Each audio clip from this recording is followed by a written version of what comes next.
Hey everybody, Sean Holsinger here from HolsingersFlyShop.com. Bringing you another wet fly pattern today. Today we're going to tie the Adams wet fly. It's a really cool fly. It's more of a generic fly. It doesn't really imitate anything. Just a good searching pattern when you're fishing there in the spring and the hatches are coming off. Just imitates, go for a general size imitation and size and color. It'll work for a lot of different patterns. We're going to use a couple different pieces of material than normally you would put on this, but it'll all get the job done. We're going to use, for the hackle and the tail on it, I'm going to use a hen pheasant skin. I really like using hen pheasant, just the colors in it, it gives a different look. And you can use like a grizzly and a brown is what you call for on an Adams, but this gives you the brown and some black mixed in with it. You don't really get the white, but you still get the browns and the blacks. So that's why I like using the hen pheasant on it and on the tail. And for the wings, I'm going to use the tips. This here is like a grizzly, it's a grizzly hen hackle, and this is out of like a bugger pack.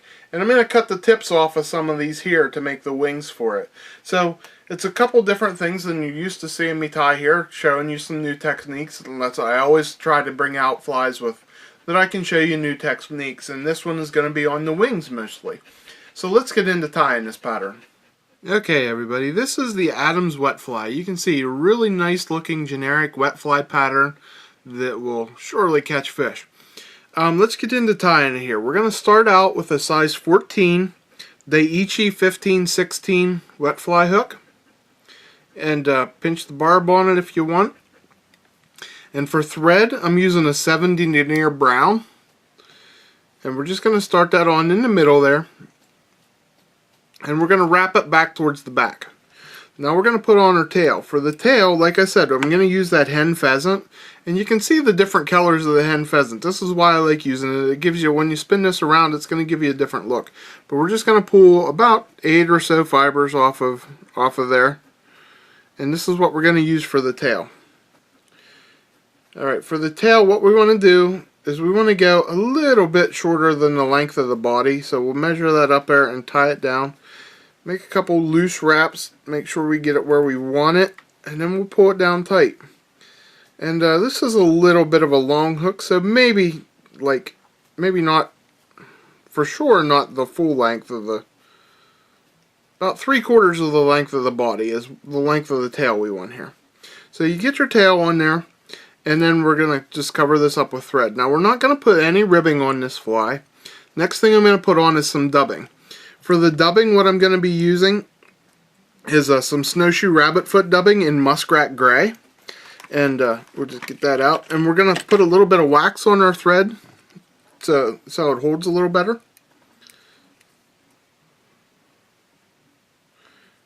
And then we're just going to dub this on kind of lightly. We're not going too heavy. Like I always say, the biggest mistakes for beginners fly tying is a lot of times is going too heavy on the dubbing. One of the things about this, another great thing to use here is squirrel dub, because it's real spiky. I like using squirrel dub, but so is the snowshoe. And we're just going to put this on, and then we're going to wrap it up towards the front. And just make it nice and even. Try not to, like I said, make it nice and even the whole way up the hook. Don't get a big ball at the front. That was another thing that I used to do a lot whenever I was getting into fly tying, like I was about to do there. So you see how I brought that up here, and a little too much, so I'll pull a little off. I got too much wax on my finger. So to try to keep that all nice and smooth, you see how I got a nice even body there.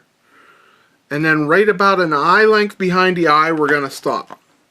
Next thing I'm going to put on is the wing. For the wing on this, like I said, we're going to use this grizzly hackle.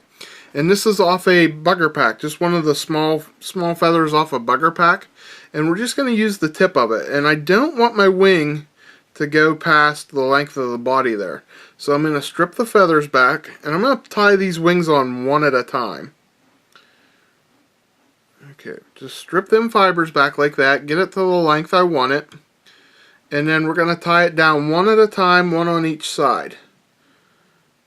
Okay. So I'm just going to hold this against the side like this. And I'm going to trim this off a little bit, so it's a little easier to work with.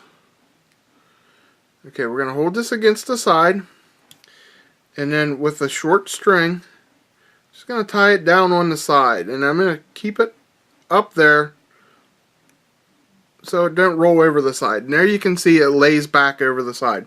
Now I'm going to do the same thing on the other side, and I'm going to get this side to match that one so it's the same length. And then we'll trim this feather off too. Okay, and then I'm just going to hold this one with the other one. I'm going to hold it against the other side, and we'll tie it down on the other side. And there you can see we've made a nice matched pair of wings. We'll just trim them off. And then I'm just going to wrap down just over them just a little bit there to get them to lay together. So you see I got a nice matched set of wings right here. Okay, the next thing we're going to do is we're going to add the hackle. For the hackle, this is on the neck of the hen pheasant. And what I did is I pull all the fluff off the back, and then I grab the tip and I pull all the fibers back, just like I do with most of my wet fly hackles. Okay, then I'm going to lay it down, and I'm going to lay it with the inside up against the hook. The inside of the feather against the hook. And then I'll trim off my tag.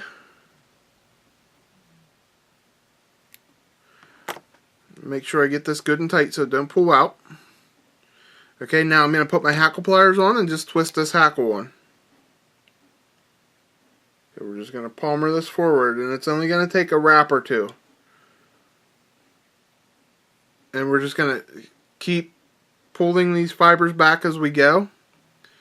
Oops. Hackle pliers popped off. Alright, so we'll just, like I said, peel the fibers back. We're just going to get like 2 wraps on there, and then we're going to tie this off.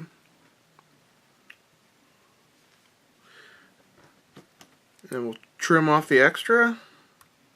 And what I'm going to do is I'm going to take my fingers and I'm going to hold all these fibers back and wrap this down. And now don't make too big of a head here. That's another common mistake. And then we'll just whip finish it. And that's all that's to tying this. It's a pretty easy fly to tie with some practice. You're not going to get it the first time if you're new to tying the wings like this.